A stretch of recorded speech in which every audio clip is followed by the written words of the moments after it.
Hey, what's going on, you guys? Hey, welcome back to another episode with iTrek. Big shout out to all the iTrek fan, man, that has just tapped in. And a huge shout out to all the international fan, man, that has been tapping in since the conception of iTrek, man. I really appreciate you guys. And if this is your first time here, what we like to do is take a look at the most interesting and creepy videos from all around the internet. If you haven't already, go ahead and smash that like button for me, smash that subscribe button. If you're not already a part of the iTrek fam, this is definitely the time to join. And without any further ado, let's just jump straight into it. An Airbnb host just tried to scam someone for $9,000 using AI-generated photos, and Airbnb believed it. A woman rented an Airbnb in New York. After she left, the host hit her with a massive damage claim, sending photos of a cracked table, a stained mattress, and a broken vacuum. But she looked closer at photos of the table, and the crack was different in each image. It was fake, likely generated with AI. The most insane part, when she showed Airbnb the proof that photos were manipulated, they sided with the host. It was only after reporters from The Guardian got involved that Airbnb backed down and refunded her money. And that superhost who got caught attempting fraud, he just got a warning and is still on the platform. Now, you've got to be bold to just outright try to scam somebody off of some AI pictures. And I think the host probably should have went to jail over that. I don't know. Let me know what you think, though. I was reading an old book about like possession and stuff from like the 1800s, I think, or 1600s. And this researcher, I think he might have been a priest, was talking about how the Japanese deal with possession. And it sounded a lot like The Further from Insidious. And he was describing how the spirit of a child can leave their body during the dream state. And that's when you put, I forget what they use, some kind of like crushed bone and ash or something on the forehead in the form of a cross. The Japanese version was in the form of a cross, but ritual he was describing was, and as the demon leaves during sleep, it wanders that dream realm, the astral or whatever, and when it returns it doesn't recognize the body because of the sign of the cross or whatever was being done in the Japanese culture. Oh, weird. So the demon can't get back in there. Can't get back in, but they said the danger is that can also happen to the spirit of the child, and the child may not be able to find his way back if the child is back at that point and can't come home. In 1990, NASA started buying tortillas from Taco Bell and using them in astronauts' meals because a Mexican astronaut asked for a taco in his food supply, and the space company realized how practical tortillas were because they left no crumbs and were easier to handle in space. But NASA still had a massive problem because the tortillas they were producing didn't have a long enough shelf life, and astronauts started to complain about their bitterness up in space. NASA's food scientists couldn't figure out how to crack the code to make them last longer until they realized they didn't have to, because Taco Bell had already developed tortillas that could stay good for up to 9 months and are commercially available. Now, that clip definitely took a turn for the worse. I mean, I don't want any kind of food that was genetically modified to last 9 months. Like, I'm good. I'm definitely good. Let me know what you think about it, though. So, scientists at Stanford just figured out how to read your thoughts, like your actual thoughts, and turn them into readable text with 74% accuracy. This paper dropped in Cell Journal last month, and here's how they did it. They worked with 4 people who were completely paralyzed from ALS or stroke. And these patients could think perfectly fine, they just couldn't speak or move. The team at Stanford implemented tiny electrodes into their brains and trained an AI model to decode something that's never been accessible before. Your actual inner speech. You know that little voice in your head right now as you're watching this, questioning everything I'm saying? Yeah, the AI model learned to eavesdrop on that exact voice. And they did it very cleverly. The system only starts reading your thoughts when you think of a specific keyword. So let's say your keyword was banana. As soon as you start thinking about it, the computer can hear your internal monologue.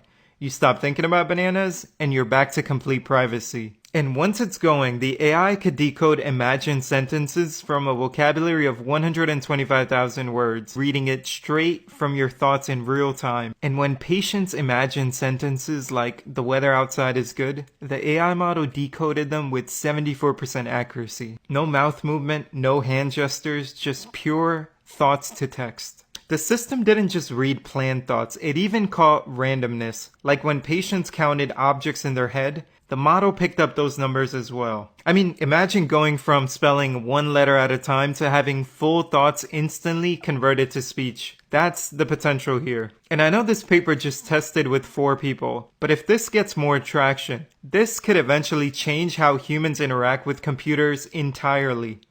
Follow and I'll keep you posted. Further down the line, I can actually see them implement this inside the legal system. Could you imagine they lead a criminal to the interrogation room and leave some kind of device that's able to read their thoughts? and just leave them in the room and let that thing go. Yeah, it could get ugly. It definitely could get ugly, man. Remember hearing about this man-eater screwworm a few months ago that burrows into wounds, eyes, and mouths to lay eggs? Well, someone in the U.S. apparently has an infestation. The Department of Health and Human Services said that this is the first case of a human in the U.S. carrying the New World screwworm. Apparently, it was detected in a patient who traveled back to the U.S. from El Salvador. The CDC said that the news was confirmed on August 4th and that they're investigating the case with Maryland's health department. What this patient has is technically called New World screwworm myiasis. It's a parasitic infestation of maggots that happens when the screwworm flies, lay eggs in open wounds or orifices such as your mouth, nose, and eyes. Those eggs then hatch into parasitic larvae, and the maggots then burrow or screw into the flesh. It can be really painful as those wounds get larger, and it can end up really serious or even deadly. But keep in mind, this is rare to happen to people. It usually impacts pets, livestock, and wildlife, and the Department of Health told CBS News that the current risk to public health in the U.S. is very low. But these screwworms have been in the news for months after Texas officials warned back at the end of December that the screwworms had been found in cows in southern Mexico. And that might sound a little far, but the concern is that the screwworms have been traveling farther north across the Americas. So this is something we're definitely going to be keeping an eye on. You can read more about it at cbsnews.com and follow us for the latest updates. A flesh-eating parasite has been detected here in the U.S. for the first time. It's really gross looking too, isn't it? This is the New World screwworm, and it was detected in a person in Maryland who had just returned from El Salvador. There is currently an outbreak in that country. The screwworm is a parasite that eats cattle and other warm-blooded animals alive. The case was confirmed by the CDC in early August, but there is a little bit of good news to this. The risk to the public is very low. So apparently musicians have an extra bump on their brain, and based on this bump, you can tell the difference between violinists and pianists? That's right. So my colleagues at Harvard showed this. In the motor cortex, if you're doing something very detailed with your fingers, you have to sort of squeeze more real estate in there, and so you get this extra fold in your motor cortex. It's called the omega sign because it looks like the Greek letter omega. It turns out that violinists get that only in their right motor cortex because their left finger's doing all this work, and really they're just bowing with their other hand. But a pianist, you see this extra fold in both hemispheres because both fingers are doing great detail. And if you train your motor cortex to do that kind of work, then you have to squeeze in all this extra computational power. Hey everybody, we're in my closet, and I'm going to do the experiment of trying to get this on tape. My attic, it's right there. It always makes noise. It rattles all the time at night. I'm not sure if it's the suction of the wind in the attic or whatever it is, but I'm going to try to get this on film when I'm sleeping. So it is around 1 o'clock in the morning, so I'm going to place camera right up here on my jeans. So I'm trying to get this on film. Alrighty. Good night, Facebook.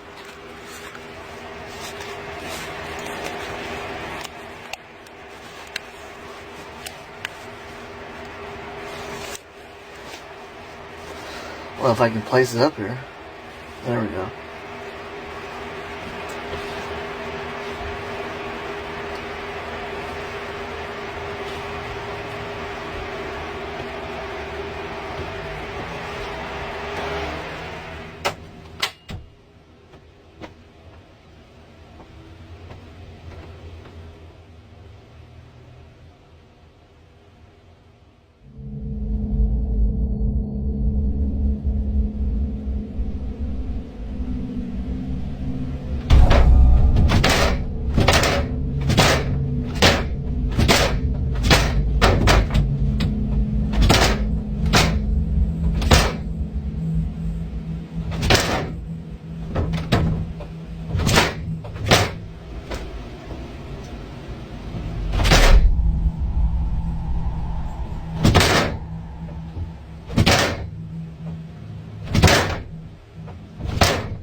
I think he probably should have put that camera inside the attic. You know, that probably would have made a bit more sense. And maybe put a light so we can see all what's going on inside the attic. That's just my opinion. Psychologists rigged a game of Monopoly to reveal just how evil wealth can make people. 100 pairs of strangers went head to head in a game of Monopoly. But a flip of a coin would decide who gets a massive advantage. That advantage was known to both players. The lucky ones started with twice as much money, collected twice as much when passing go, and they rolled more dice than the unlucky player. It took 10 minutes before the players with the advantage started boasting about their wealth and talking down to the less fortunate players. All 100 people with the advantage won the game, but not a single one attributed it to being lucky and having advantages. They all thought their resources were deserved and earned, and that they won because of their excellent decision making and competencies. You go into Google and you type, "Does drinking coffee destroy your vision?" All kinds of articles about how coffee is bad for your vision will pop up.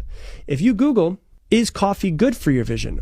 all of these articles will pop up about how it is good for your vision. Your brain does the exact same thing. If you think about how you are a failure, all of the examples of how you failed in your life is going to pop up. If you think about how you're going to succeed, all of the different ways in which you could succeed will pop up. I 1000% agree. You definitely got to be good to yourself because it's always you against you. That's it. Welcome to things you thought were normal, but are actually a sign of a mental illness. When you hate small talk, it's not just you not liking small talk. It's a sign of a mental illness. Call someone. Stop the cap. Sometimes you just got places to go and people to meet and you don't have time for small talk sometimes. She might just be reaching, but definitely let me know what you think.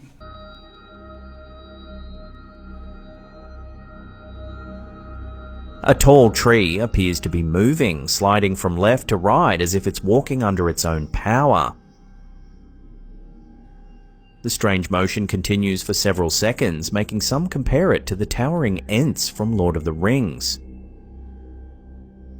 Others offered a less magical explanation, suggesting it could be a logger cutting down and hauling a tree in the distance. So is this rare footage of a real-life walking tree or just a cleverly hidden work crew? Let me know your thoughts down in the comments below.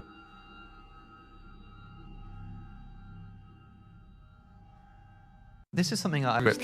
Oh yeah, he definitely went there.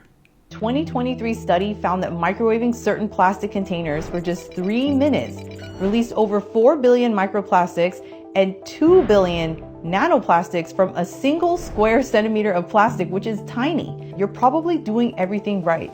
Using containers that are labeled microwave safe, using those splatter-proof cover plastic things, heating up store-bought meals, trusting what the label says. It's not your fault. The truth is, labels don't mean what you think they mean. But here's what that label actually means. It just means that it won't melt. That's literally it. It says nothing about whether chemicals will leach into your food when heated, and unfortunately, that's exactly what's happening. And you might be wondering, why does this even matter?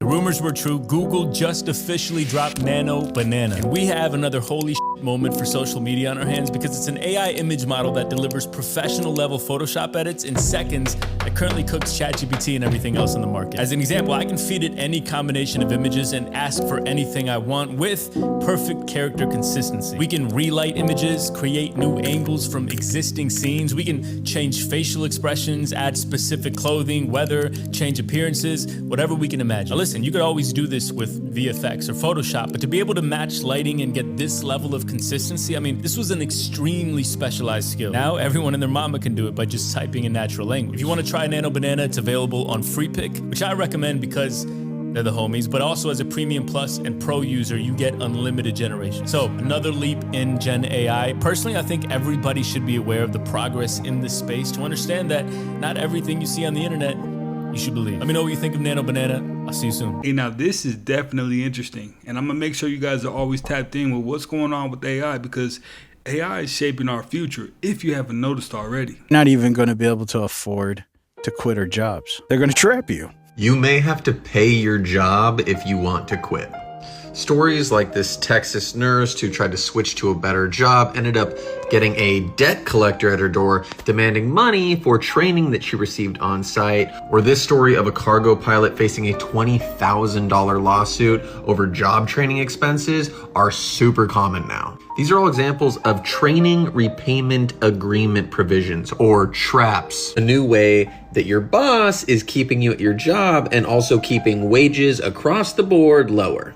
An executive director of the Student Borrower Protection Center said that this is a new form of student debt, but it's coming from employers and your workplace. And although a 2014 study found that just 4% of workers were in one of these traps, the data suggests that 10% of people are now in them. That's an estimated 17 million workers. Companies say that they have to charge this because they're having to invest more in their workers because these are higher skilled jobs. But the reality suggests that by blocking them from seeking jobs elsewhere, they're able to drive down wages, limit bargaining power, and lock workers into unsafe working conditions. We're basically creating a new form of indentured servitude. As many jobs as I've quit in my lifetime, boy, I'd be in some serious debt if they all tried to come after me over some, oh, you owe me money because you quit type of thing. That's crazy. There's so much unexplainable stuff out there. Have you heard about evil cities? What do you mean? There's this phenomenon that millions of people all over the world have reported. They get this overwhelming feeling of evil and dread whenever they're in certain American cities, right? What? Some of these cities are like Los Angeles, Las Vegas, Phoenix is one of them. They just report this overwhelming feeling of dread. And the way that they describe it, and it gives me chills talking about it, they describe it as the absolute absence of God. What? They say, imagine what the world would feel like if God just completely left. That's the feeling that they get when they're in these cities. Now, I definitely have to say, there's definitely some evil lurking in Los Angeles. I mean, especially after those LA wildfires. Yeah, that was strange enough. But let me know if you think they have some merit to what they're saying. The Hollywood viewing point is marked with a drop. And people still think it's a conspiracy. They rub it in our faces literally. Ever heard of third man syndrome? The third man syndrome has been explained by scientists, kind of a weird phenomenon that happens with mountain climbers on the edge of death or edge of just giving up, where they see a person, motivates them, encourages them, or gives them proper advice to continue moving forward. My parents weren't mountain climbing, but this happened and it cannot be explained. And I found a story. It was this woman who had heard a voice in her head that said, go see a doctor about your brain. Go to this place. Oh. It was a specific part Weird. of the London hospital that said the voices told her that she had a tumor. They discovered a tumor. Oh my gosh. And they were able to remove it, and then she continued to leave. And then when she went home, she heard the voice one more time for the rest of her life, and it said, we were glad to be of service. Ew, weird. Welcome to things you thought were normal, but they're actually a sign of a mental illness. Preferring animals over people. I like that part of it. I get it. Now, there might be something to that. I mean, the animals are all well, you know, they definitely give affection, this, that, and the third, but you can't replace a human with an animal. You just can't. So there is something to that, but let me know what you think. What if I told you the very money you have in your wallet has an actual magic spell written directly on it? This magic spell can either bind you or set you free. Across the top of the pyramid on the dollar bill, it says, Annuit coeptis, meaning he has favored our undertaking. And below the pyramid is written, Novus Ordo Seclorum, meaning a new order of the ages. And finally across the banner it says, E pluribus unum, out of the many, one. These aren't just random Latin phrases, they are actual incantation. Occult phrases speaking directly into the mind of the masses. This isn't my theory. This is what these phrases actually mean. Ancient mystics taught that the outer world was a shadow of the world within. Even the word currency itself holds an esoteric key, one with the potential of unlocking abundance in your life. The Latin word currens means to flow, and even the word currency can be extrapolated to current. See? But here's the secret, and the one that you've been missing. The diamond is just worthless carbon, and gold is a poor metal to build a structure. And the dollar is just paper and ink. woven with occult symbolism and esoteric Latin phrases. These objects have no power until you give them power. Money is only an idol of perception, mirror of the abundance or lack thereof within you. Will you let these spells bind you, chasing pieces of paper and believing the lie of scarcity? Or will you open your mind's eye and be set free? Favorite song isn't your favorite because you like it. Your brain hijacked your preferences and you didn't even notice. Let me destroy your musical identity real quick. That song you've played 500 times, your brain doesn't care about the melody. It's addicted to the emotional state it triggers. Every time you play it, you're not listening to music. You're dosing yourself with a specific cocktail of memories, feelings, and neurochemicals. Your favorite song is actually just your most reliable emotional drug. Sad song on repeat, you're self-medicating with controlled grief. Pump up playlist, dopamine addiction. That one song from high school, you're not nostalgic. You're trying to access a younger version of your nervous system. But here's the kicker. If you couldn't access the emotional state, you'd think the song was just okay. Your brain has tricked you into thinking you have musical taste when really you just have emotional patterns you're trying to feed. You're not a music lover. You're an emotional state junkie using Spotify as your dealer. Want to understand more about how your brain tricks you into your preferences? I break down these patterns in my longer videos, link right here.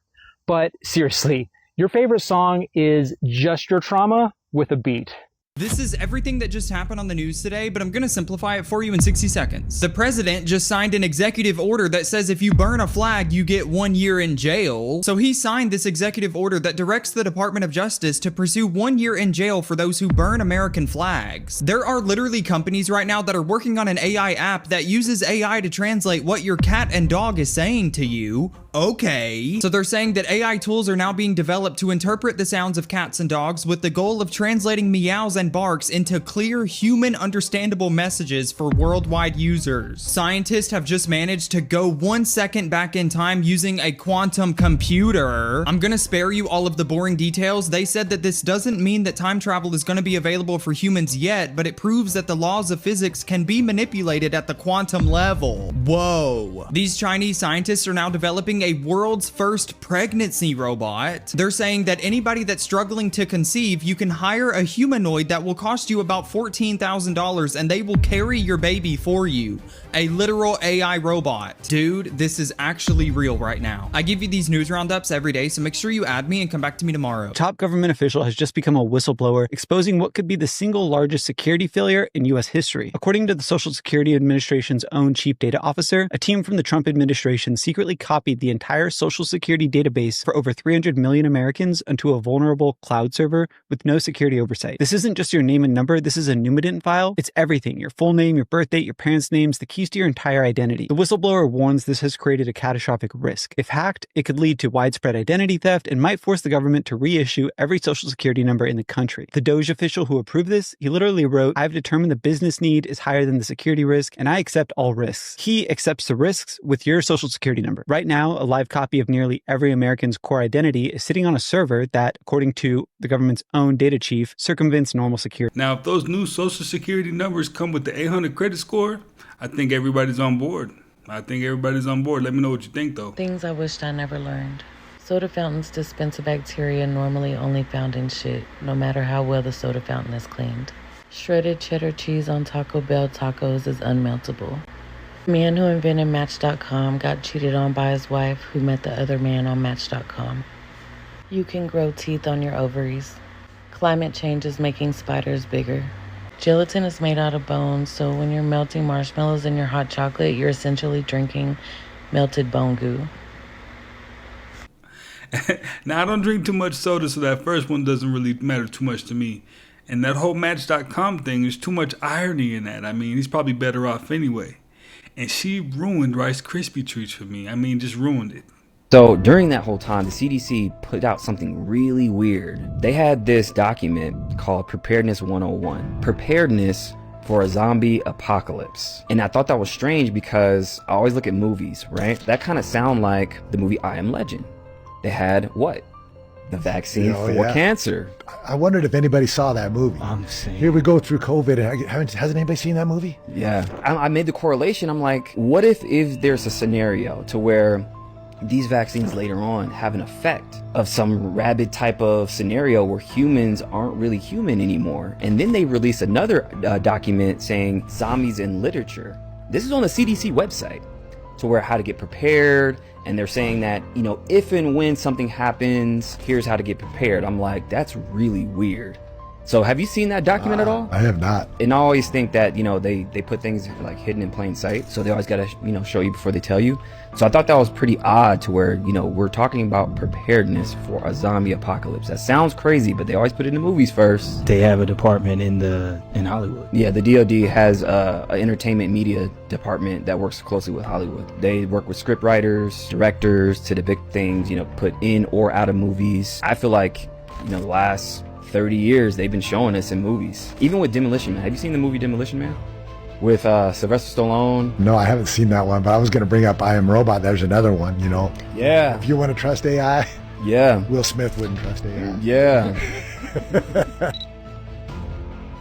Will Smith used AI to make it look like cancer survivors and huge crowds came to his shows. Will Smith recently released a hype video about how much he loves seeing his fans on tour. But funny enough, a majority of said fans in that video can never be seen by anyone on tour because they're AI. And now we get to the fake cancer survivors clip from the beginning. I actually couldn't find too many issues with these presumably fake cancer survivors. But then I saw this woman right here. Now either she had just swallowed a fat frog, or she has Lucas's disease, a rare disorder where your body gives you George Lucas-like jowls within a fraction of a second. This is the most upsetting part of all this to me. Exploiting people's emotions by pretending these AI cancer survivors showed up to your show is absolutely disgusting and incredibly disheartening. Makes you feel kind of gross, huh? How do you feel about all this? Let me know in the comments. Will, say it isn't so. If you're going out bad, man, go out gracefully, man. This is a pain. I don't know if you guys have ever heard of the power line conspiracy theory. The rollout of the power lines began back in 1877. That's when people started experiencing flu-like symptoms. They started having paranoia, they started having nausea, they started losing their hair, they started losing their sense of smell, they started just feeling off, because the body is an electrical being, and when our electrical frequencies are imbalanced, then we start to have all types of issues. And that's where the influenza or influence of the surrounding atmosphere and terrain actually impacts that. So back in 1877, they rolled out all these power lines, and you can look up all these photos. There's cities where the power lines are just covering the whole town. The people are covered in power lines and everything else. And people started suffering from the first breakout of influenza. And during this time, they started basically saying, we don't know where this is coming from. We're going to diagnose it as this. And that's kind of how it started. And then through about the 1870s through the 1930s, they changed the diagnosis of radiation poisoning, microwave poisoning, whichever word you like to call it, to the influenza. Then as we fast forward to 1919, you have the Kansas flu, which originated in a Kansas military base based on the radio introduction. So you first have the telephone lines, which are the power lines, which were messing people up. Then you introduce a new form of technology, which was the radio. And everywhere that the radio was introduced, people started getting the same thing: paranoia, loss of smell, loss of taste. They got weight loss. They started getting dizzy. They started getting nauseous. And all these issues started occurring in all these different places. And it wasn't that germs were jumping from country to country and all over the place. It was technology was being rolled out in all these different places. Found the weirdest, this is like the weirdest. They did a study where they observed people shaking hands, and they filmed them and found that in that minute after shaking hands, almost everyone touched their nose or their face. And they found that their nasal dilation increased, meaning when we shake someone's hand, we're kind of smelling their hand. Like, I smell you. It's so weird. It's so weird, but that's what we're doing. It's because we're sussing out something about their personality. So there's a lot, I think, under the surface that we don't even realize is happening. Hey, you know what? I don't think I've ever smelled my hand after I've shook somebody's hand. I just don't ever recall doing that. That sounds pretty wild. Let me know if that's something that you do. If the past is gone and the future hasn't happened yet, is time even real? Does the past and the future actually exist outside your mind, or is it all just an illusion? See, some philosophers say that the only real thing is the present. They call that presentism. If that is true, then something you did 5 years ago doesn't actually exist anymore. Any regret, heartbreak, or loss is all gone. But the future, well, that doesn't exist either. Other philosophers say that the past, the present, and the future are actually all equally real. They call it eternalism. They say it is like reading a book. The ending is already there, you're just flipping a page by a page. This would mean that the moment that you've passed away in the future has already existed. The past or the future aren't gone, they're just completely out of our reach, but still existing. But there is a third viewpoint that philosophers have. It is called the growing block theory. This would say that the past and the present are the only real thing happening. The only thing that hasn't existed or is real is the future. The future is still forming. Every second gets added to the universe. It is like the present is the edge of a knife cutting into the unknown. And even science backs this up. Even Einstein had said that there are 4 dimensions, not 3. He showed us that space and time are actually not separate. They are fused into one called space-time, which means the faster you move through space, the slower the time gets for you. This is called time dilation, and science has proved this. For example, astronauts on the International Space Station actually age a little slower than us here on Earth. But it gets stranger because your now might not be the same now as someone else. See, 2 people moving at different speeds can actually disagree on what is actually happening at the same time for them. And they technically would both be right. See, in one frame, a star explodes while a baby is born. In another, the explosion hasn't even happened yet. So present now is not fixed. It stretches, it bends, it depends where you are and how you are moving. Which means, on a planet far, far away in space, it might still be the day you were born for them. And if now could be different for other people or other places, what even is the present time? What if all time has already existed and we are just going through it? Over time, our facial expressions etch onto the face, usually by the time we're like stiffness of the lower eyelid. This fell out of my burger. No. Thought it was mail until I seen it moving. What is this? No.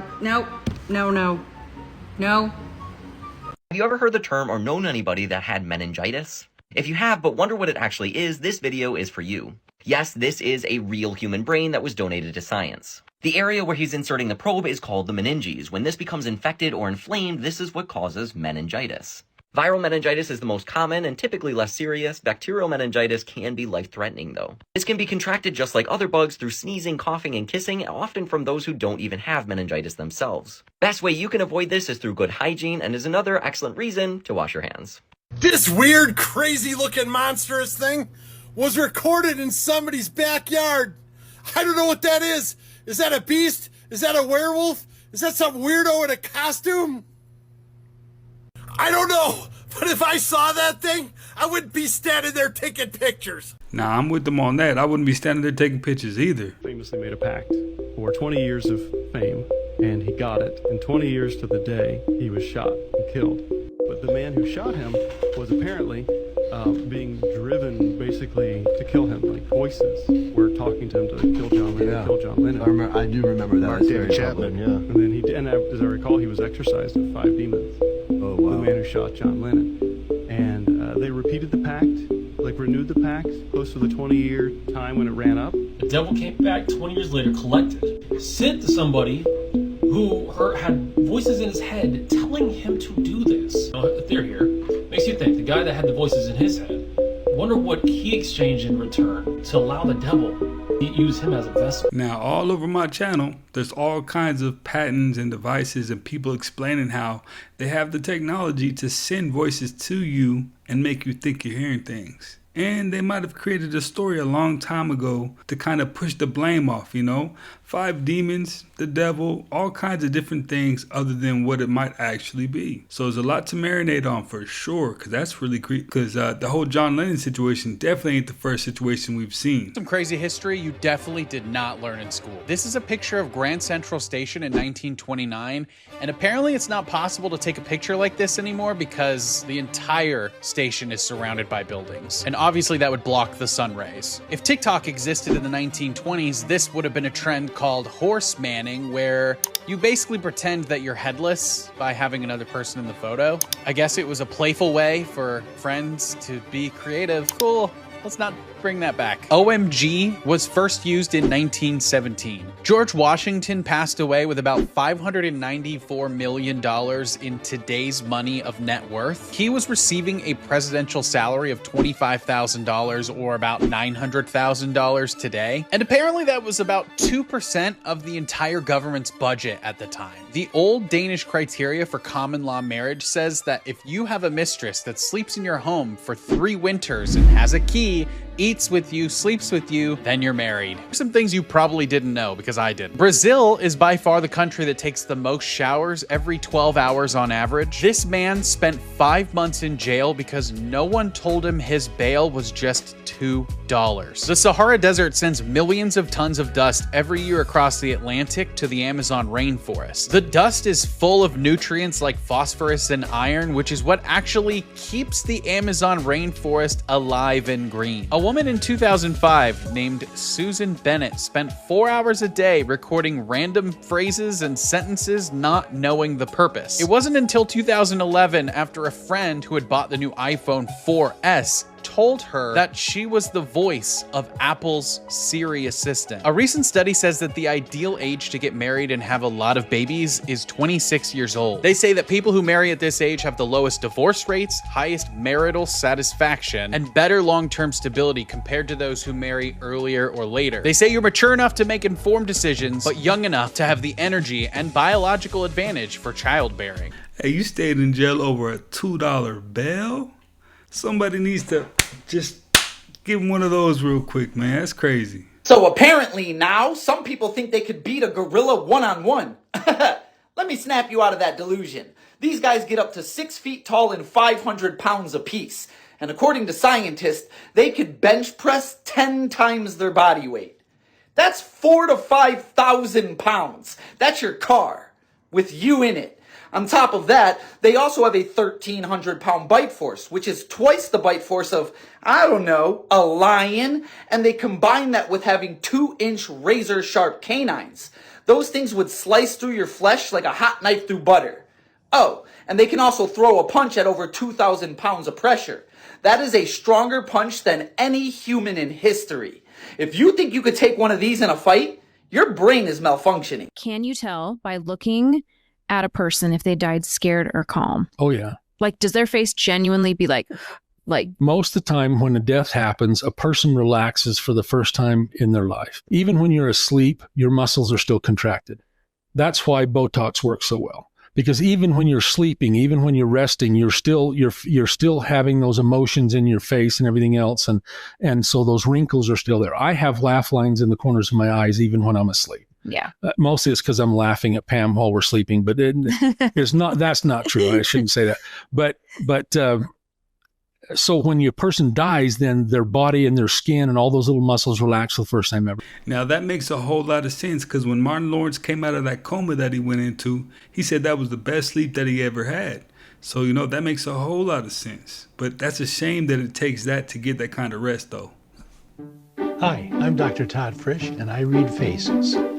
Let's talk about Joe Rogan. I understand he's the #1 podcaster in the world.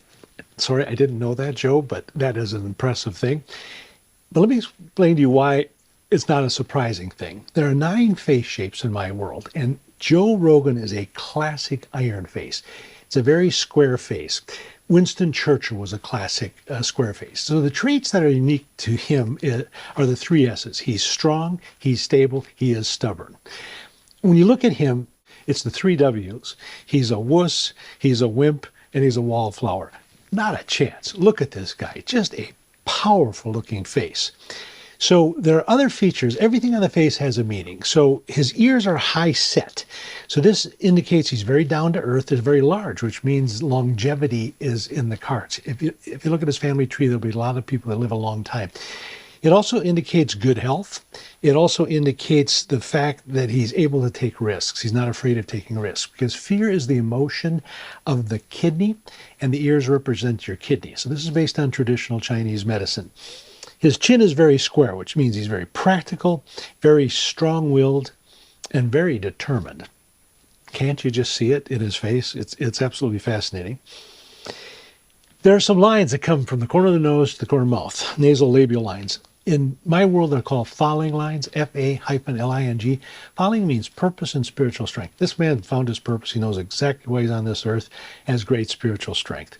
Temples are somewhat indented. Temples represent our spleen, but they also represent our body's ability to be happy. So people that have indented temples, they tend to use humor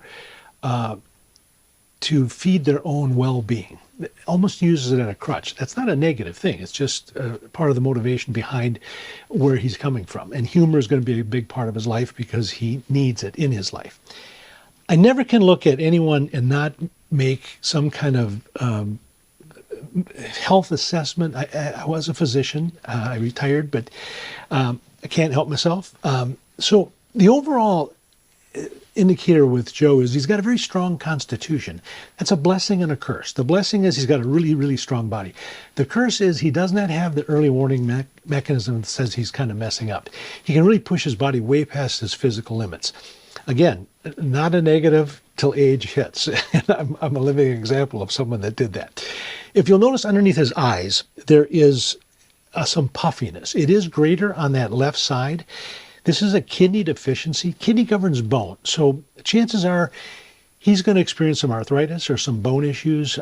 Frequent urination, nighttime urination, joint pain is common. All these things are typically seen in people that have this marking. There are some lines that kind of come out from underneath those puffiness underneath his eyes. Those lines deal with adrenal function. It indicates that he's had a share of stress. Haven't we all? So it's never are we under stress or are we not. It's do we adapt or do we maladapt. So this is telling us that he's had a share of stress and has done some maladaptation. There are some lines across his forehead which indicate a little bit of an intestinal weakness. But again, he's a very healthy individual. I would not be concerned from a health standpoint with him. I just like to point out the little nuances that can make a difference. Hope you enjoyed meeting Joe. Joe definitely has accomplished a lot in his life and his career, so I would say he definitely knew what he was supposed to be doing here for sure. Here's how you know how to trust your intuition or when your intuition is speaking. Your intuition will never, ever make a decision out of fear, shame, or guilt. Only the head makes decisions out of fear, shame, or guilt. So if something's telling you intuitively, you say, like something's telling you, I got to do this. Ask yourself, am I making this out of fear right now?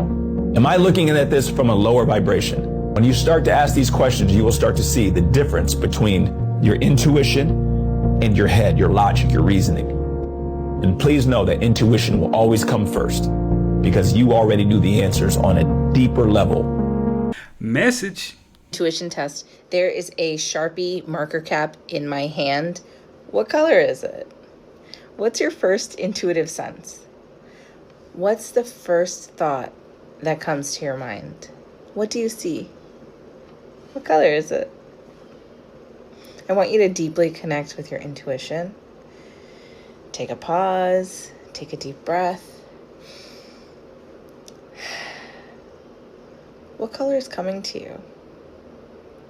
I'm going to show you in a moment. What color is the marker cap? I'm going to show it to you right now. 3, 2, 1.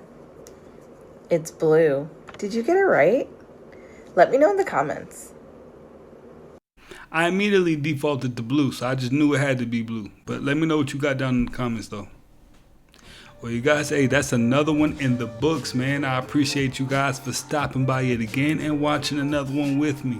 If you haven't already, smash that like button for me. Smash that subscribe button if you're not already a part of the iTrack fam, man. And I will definitely catch you on the next one.